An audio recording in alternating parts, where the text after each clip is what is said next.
There are two primary entrances to the Medical Mart. Once this building opens, primary entrance here at St. Clair in Ontario, other primary entrance basically right across from the Marriott. So you can see on this first floor, which is going to be multi-use, you've got curtain wall glass all the way up. So it provides not only a lot of light in, but it also makes it a little more vibrant, active.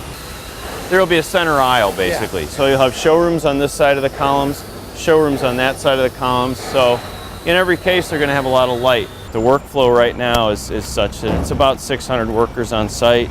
We estimate between beginning of construction and end of construction, probably somewhere between 2,200 and 2,500 construction workers will work on the project. They're just finishing up the steel erection here, connecting from the West Promenade. This will be that open courtyard area. People will be able to walk out. You can see the iron worker down on the beam right now. Basically, from ground up, they start with those deep foundation caissons that we put in last year. They go down about 180 feet to bedrock. On top of that, they place about a 26-ton, what's called a steel tree column. On top of that, a box truss. A box truss is nothing more than pieces of metal pieced together in a box form that they can then attach the steel beams to. Once that's all attached, and you can see them driving a stake in right there, once that's all in place, then they bring this metal in, which is called metal sheeting, which is basically the surface. So they drop that on top of the metal beams. Once that's in place, then they lay down the rebar cage. So out on the job site, what you can see here is kind of the stages of construction. They have completed steel erection on Mall B. It's already done on Mall C. So on Mall B, they've completed steel erection. They've poured the cement. Once the cement's poured, the black material there, and you can see them delivering some over to that corner there, that's waterproofing material. It's like tar. I mean, they lay it down in strips, and that's the waterproofing.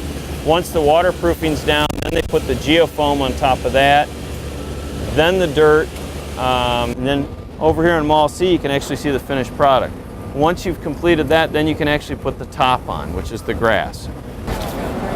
Okay, so we're now going to head down into the convention center. You can't really fathom it until you're down here. Yeah. Look how far apart the columns are. Yeah. And again, that's by utilizing these steel tree columns. I mean, that way you're able to diffuse and not having to place as many columns in place. And that you also have the high ceilings. Now, the next element here is the connection to public auditorium. You can see those large open bays there. So you can get in off of Exhibit Hall A, Exhibit Hall B, and then down in that corner, Exhibit Hall C. But to me, this is one of the most remarkable feats of engineering is the truck loading dock.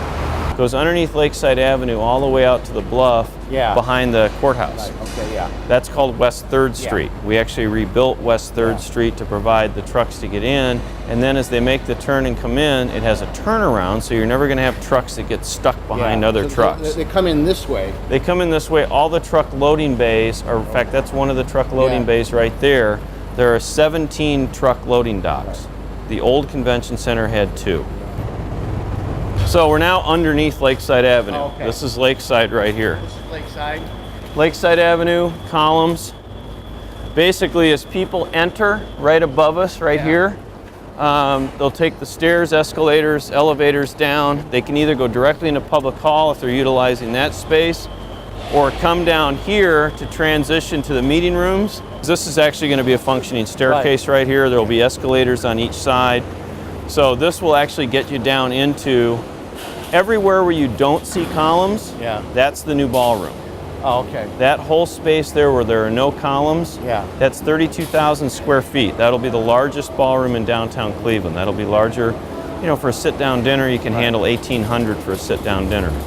In addition to our convention goers, I think this will be a real asset for companies hosting events.